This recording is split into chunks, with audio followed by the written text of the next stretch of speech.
Our first article will be presented by Professor Brian Murtha from the University of Kentucky and Professor Kevin Chase from Clemson University.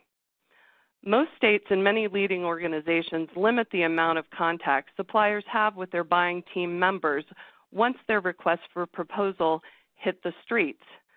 This practice raises an important question.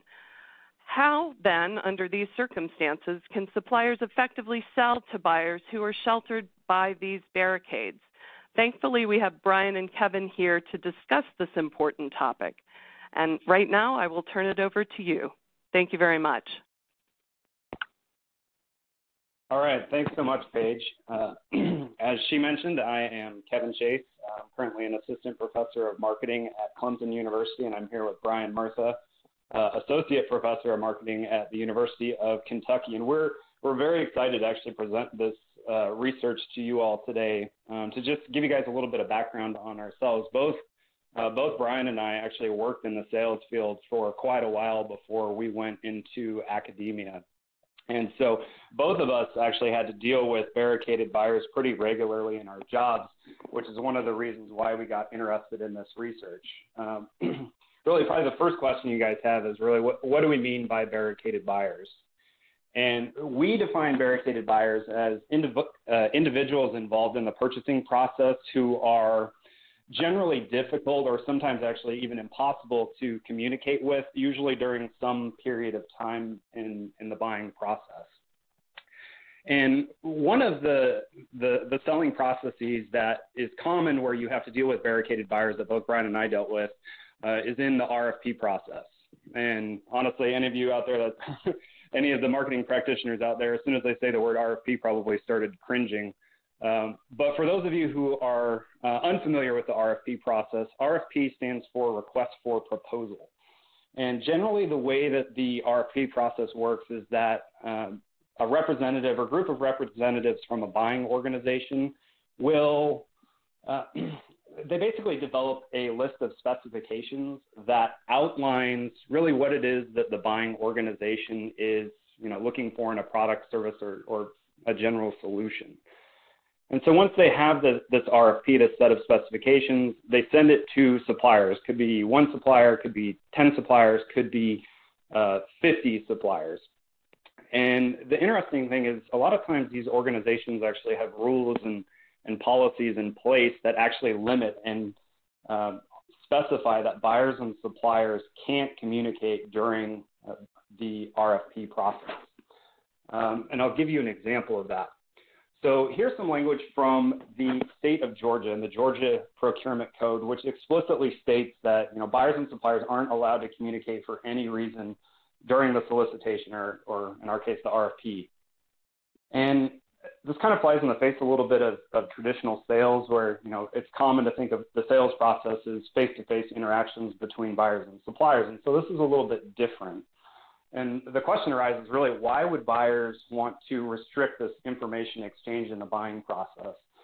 And it really comes down to what buyers are trying to do is increase kind of the fairness and the competitiveness of the purchasing process. They're trying to limit that backdoor selling in the process using these rules. Now, we wanted to see really what the prevalence of barricaded buying is. And so one of the first things that I did is I went out and I started to review the purchasing practice in the public sector. And I started out with procurement practices in the 50 states. And what we found across procurement policies, procurement manuals, supplier guides for selling to the government, sample RFPs, all these things is that, roughly 48 out of 50 states significantly restrict buyer and supplier communication during the RFP process. And then after that, we actually went out to the federal level and we looked at the U.S. Federal Acquisition Regulations, the FAR, and then acquisition regulations in Canada, England, Australia, New Zealand. And what we found is that it's really common for public organizations to limit buyer and supplier access during this process. Now, in addition, I used to work for a couple of organizations in the private sector that had very similar restrictions in place during their purchasing. And so the second thing that we did is we went out to private sector organizations and we engaged with procurement professionals at a variety of industries. And the industries ranged from consumer packaged goods all the way to automotive manufacturing. And what we found is, again, it was very common for these organizations to have similar restrictions in place. And this is pretty significant for suppliers because the dollars that we're talking about are huge. In the public sector alone, it's estimated that contracts are going to be roughly $9.5 trillion or even more probably by next year. But the thing is, for suppliers, it's actually incredibly costly for them to develop these RFP responses. Okay? It's been estimated that a response takes costs anywhere between $5,000 and $10,000. And this aligns actually really well with some of our research in talking with suppliers, and the fact that what they told us is that it was not uncommon for an RFP response to take 100 to 200 hours to complete. You know, there could be anywhere from 4 people to 10 people working on these responses, so it's incredibly costly. Now, for anybody else out there, any of you practitioners, you're probably well aware of the chances of success when you're competing for these RFPs, because again, if there's 10 other suppliers involved or 50 other suppliers involved, you know, that's a lot of competition. So there's, you know, the chances of success to win these big contracts is relatively low. So as a result of this, we really aimed to answer one main question with this research, which is how can suppliers compete more effectively when selling to these barricaded buyers? What are the things that suppliers can do to really help themselves stand out during this process? So in order to begin answering this question, we took a qualitative approach, and I had just an absolutely fantastic opportunity to actually go out in the field and work as a buying center member on decision-making teams across 8 different organizational purchases, okay? And as part of this opportunity, I was actually able to join these teams prior to the development of the specifications for the RFP and was involved all the way through to the final supplier selection. And what this did is it really gave us like a 360-degree view of what buyers were seeing, the things that suppliers did that really stood out. And in addition to our field work, we were able to conduct an additional 79 interviews with buyers and suppliers in both the public and private sector that are engaged in the barricaded buying process. And the first observation that we made really had to do with signaling. And the fact is that in the barricaded buying process, signaling plays an incredibly important role. So signaling really refers to like the way an individual, group of individuals, or an organization conveys, you know, some unobservable trait about themselves. Okay, so in our context, you can think about like a supplier is trying to signal to the buying organization that their product or service is high quality, or that by engaging and selecting them, that the relationship between the buyer and supplier is going to be good. It's going to be fruitful for both of them. The other thing that we noticed was that buyers actually engage in signaling as well. They are, in fact, trying to signal suppliers. They're trying to signal suppliers that, hey, I'm going to be a good customer. Okay, you want to compete for my RFP. Okay, they're also trying to signal the fact that, hey, this buying process is going to be fair and competitive.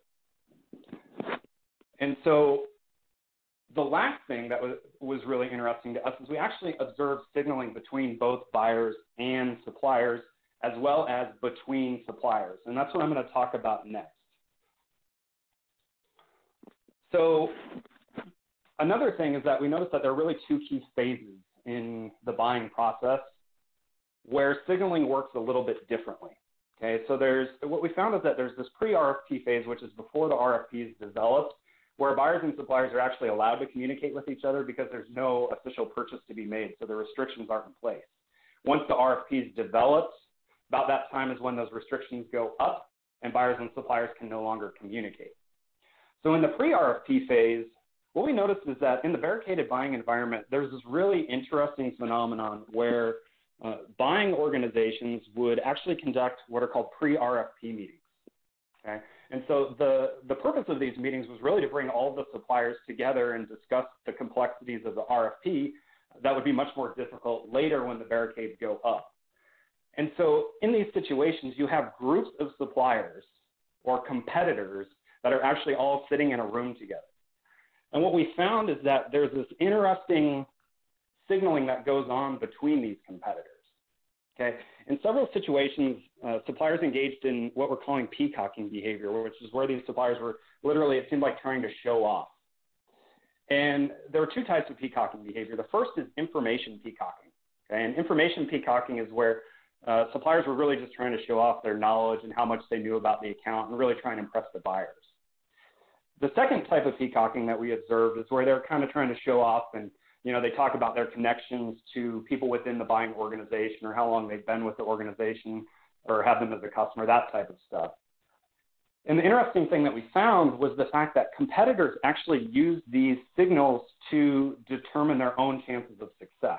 Okay? Basically, when they observed these peacocking behaviors, some suppliers were kind of assuming that the peacocking supplier had some sort of inside track on the account. And thus, the peacocking behavior actually lowered their motivation. Okay? Competitors were not willing to invest that $5,000 or $10,000 in developing the RFP response. But actually, the peacocking behavior reduced competition. The second thing that we saw that suppliers did in the barricaded buying process is they engaged in behavior that we call RFP shaping. Okay? And the interesting thing here is that buyers often reached out to suppliers directly for help in developing the buyer's RFP response. Okay? A lot of times buyers just didn't have the requisite knowledge to develop the specifications, or they didn't have the confidence that they knew what they should be asking for. And so suppliers often, they gave what we call facilitating documentation, like sample RFPs, marketing materials, presentations, things like that buyers then used to craft their own RFP. And as a result of this facilitating documentation, it was common for buyers to actually include capabilities that were specific to a single supplier in the RFP specifications or language that was specific to a supplier in the RFP. Okay? An example of that would be like product numbers, things like that, product codes. Okay? And again, what ended up happening is that when competing suppliers read the buyer's RFP, it appeared that this buyer's RFP was somewhat skewed or had been affected by a competitor. Okay? And so what ended up happening is that it decreased their motivation to submit a response. Right? It seems like a competitor of mine is already in there. Maybe this buyer is already favoring them. Again, why am I going to spend that extra $5,000 or $10,000? Now, once the RFP goes out and this barricade goes up, okay, the focus shifts on to the supplier RFP responses. And again, what we were looking for is for suppliers to stand out against each other. And the interesting thing that we found is that it was very common for suppliers to submit an RFP response that met the specifications exactly. Okay, they responded to the RFP in kind. The suppliers that really stood out to buyers were those that went above and beyond the specifications in the RFP by offering both novel solutions and supplemental solutions, things that were innovative, things that the buyers had not actually thought about. And the interesting thing here is the fact that, in many cases, these novel and supplemental solutions actually cost more money that buyers weren't willing to pay. But what they did is provide signals to the buyers of that supplier's underlying quality, right? So it signaled that these suppliers were willing to go above and beyond an RFP, that they were innovative. If I were to engage in a relationship with them, it seems like, these people have good ideas. It would be worth my time.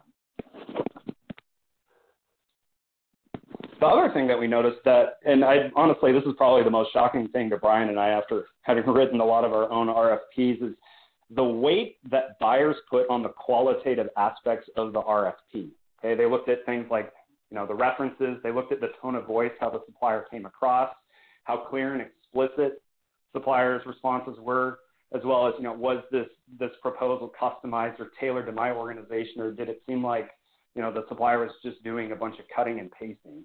Okay, and it's kind of shocking. Like, all of this stuff seems pretty obvious that you should pay attention to it, but like a lot of the suppliers we spoke with hadn't even really thought about it.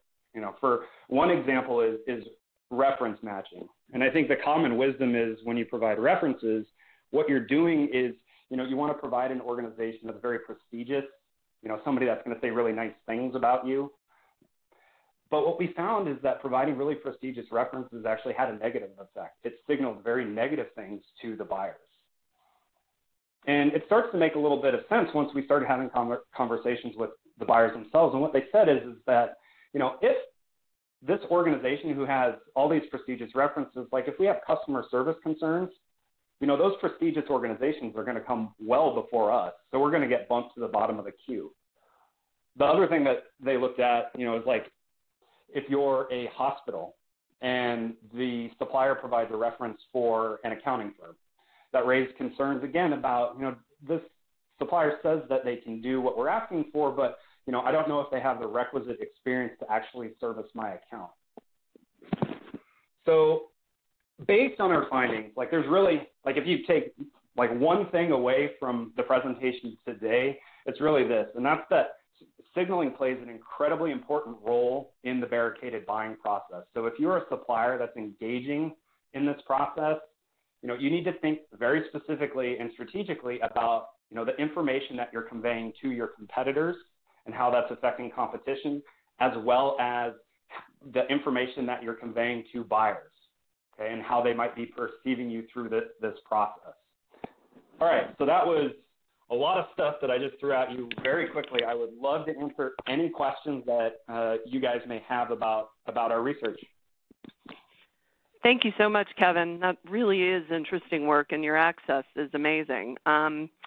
We do have time for questions, and just as a reminder, if you want to ask one, you can type your question into the Q&A tab, not the studio chat tab, on the left side of your screen. So please feel free to do that now. It looks like we have one. To Kevin and Brian, how do buyers feel about RFP shaping? So it's funny. So on the surface, it definitely seems like, if you're a buyer and you're trying to shape the RFP in your favor, that would be really a negative thing. And it definitely can be. In our kind of extended conversation with buyers, the more experienced buyers said, yeah, we know that suppliers try and do this, and we try and take anything out that really, skews the RFP towards someone. But there were actually instances where the buyers prefer RFP shaping, and this comes in really when you're talking about specifications that are going to help the buyer make a better decision. So an example of that is like in the software RFP, one of the things that one of the suppliers was able to do before the RFP was to talk about service level certifications for various like hardware products. And so what they told the buyers basically was like, hey, there's bronze level, silver level, gold level, and platinum level. And if you go at a bronze or a silver level, there can be a lot of negative consequences. And so you should really only consider suppliers that have a gold level certification. And so what this did is the buyers, again, kind of shaped the RFP because this supplier, of course, had gold level certification, but they appreciated it because it kind of saved them potentially from making like a negative decision. Great, thank you. Let's see, here comes another one. How can suppliers better evaluate or judge the qualitative aspects of their RFP before sending to the suppliers? So this is another really great question. And I think one of the things that is really exciting about where we're at now is the fact that we're starting to see tools that are actually being developed where we can start evaluating empirically the qualitative aspects of like written work. So one of the things that Brian and I and our co-author Molly are working on right now is we've actually obtained several hundred supplier RFPs, and we're using text analytics to examine the effect of things like tone, negative tone, positive tone, looking at uncertainty, that types of thing in the RFP. And so these are tools that I see kind of coming down the pipeline that many salespeople and suppliers are going to be able to utilize to help them develop better RFP responses. Oh, that's really interesting. And that's text-based. Do you see any examples of visual-based qualitative insights? Is that used for signaling at all? So from what we can tell is that the visual aspects of the RFP themselves are really important, and it ties a lot back to my quick mention of explicitness in the fact that, you know, one of the things that that buyers really struggled with is the fact that, you know, when you have a couple 100-page RFP, it's just hard to read. And so you want to see proposals that are clear and explicit in what they're trying to convey. Like in one of the software purchases I was involved, one of the suppliers literally gave them a couple 100 pages of screenshots of different interfaces within the system. And the buyers actually found this really helpful because although they hadn't demoed the software system, it gave them an idea of what to look for, versus another supplier just gave them, you know, hundreds of pages of text. And they're like, it's impossible to understand what this would look like. And so the great thing is with some of the new analytics tools, there actually are some things out there that can help you evaluate visual-based things as well. I would think that would have a huge impact on this and allow a lot of gamesmanship and signaling to occur. Let's see. It's very applicable to the Berger et al. Forthcoming paper and JM page as well. Great. Let's see. Can you give us some examples of novel or supplemental solutions?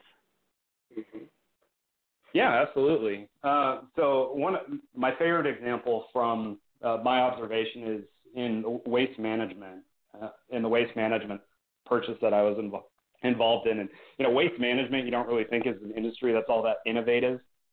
But one of the things that was written in the RFP was, you know, based on our current needs, we have trash pickup on Tuesdays and Thursdays. And so a couple of the suppliers said, yeah, we can absolutely provide pickup on Tuesdays and Thursdays. A third supplier came along and basically said, you know, we can do that. We can pick up on Tuesdays and Thursdays, but we actually have this technology, RFID technology, where we can actually have in real time the weights of the dumpsters. So we know how full they are, and we don't necessarily have to pick up on Tuesday and Thursdays. We can pick up trash, but we'll pick it up only when it's needed. So what that will do is it'll optimize your routes to the point where you won't have garbage trucks, you know, around on these particular days. It, you know, hopefully will lessen the frequency of pickup. And so at the end of the day, their trash was still getting picked up, but it was in kind of this new novel type of way. And again, the buyers weren't interested in paying the extra money for this service, but they were like, hey, this is a really cool, innovative thing that maybe we might want in the future, but you know, this supplier is like really thinking outside the box for us, and we like that. Right, that's a great example, and what a source of information for the buyers. I have one myself. You gave the really interesting example of the weight that they place on the qualitative signals and the rather counterintuitive result that the prestigious references actually can backfire. Do you have any other examples that surprised you, or can you talk about any other aspect of the research that you, having worked in the industry and done this, were still surprised by? Kevin, maybe you mentioned the surprising thing about price, Kevin. Yeah, I mean, that's definitely, so price, it's funny because anytime you talk to a supplier, or all of our interviews with the suppliers, we asked them how important they thought price was. And pretty much every single supplier we spoke with said, oh, well, it's the number one thing. It's like the main driving factor behind the decision. And when we talked to buyers, that was not the case at all.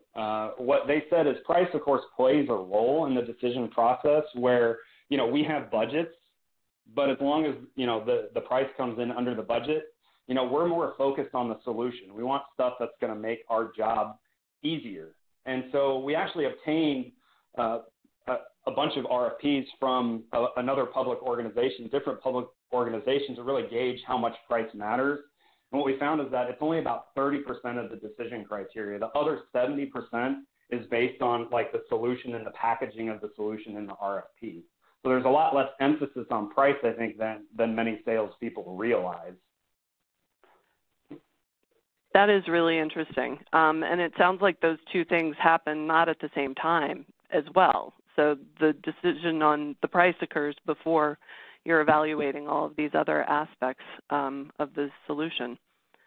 Yeah, absolutely. And another actually thing that I think a lot of people don't realize is, so you're right. So they set these specifications ahead of time where it's, this is the solution that we want and this is how much price matters. A lot of times in the public sector, the buyers themselves actually never even see the price. And so they're typically just evaluating the solution.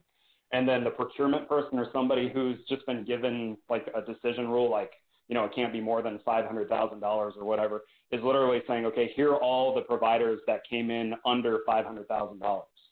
Wow. And so it's, that's a really, really important insight for people on both sides of the equation. Yeah, absolutely. Well, and I think, in talking with a lot of the professional procurement people, they realize that price can be an influence. Like, again, you see a high price. There's just, even in B2B purchases, there's kind of this natural, like, well, it's a high price, it must be a high quality solution. And again, a lot of the reason that these rules are in place is to try and create as objective of a decision as possible. Right. Well, we're coming to the end of our time for the first presentation, and I just want to again thank Brian and Kevin for offering these really interesting insights. We really appreciate your time and your thoughtfulness.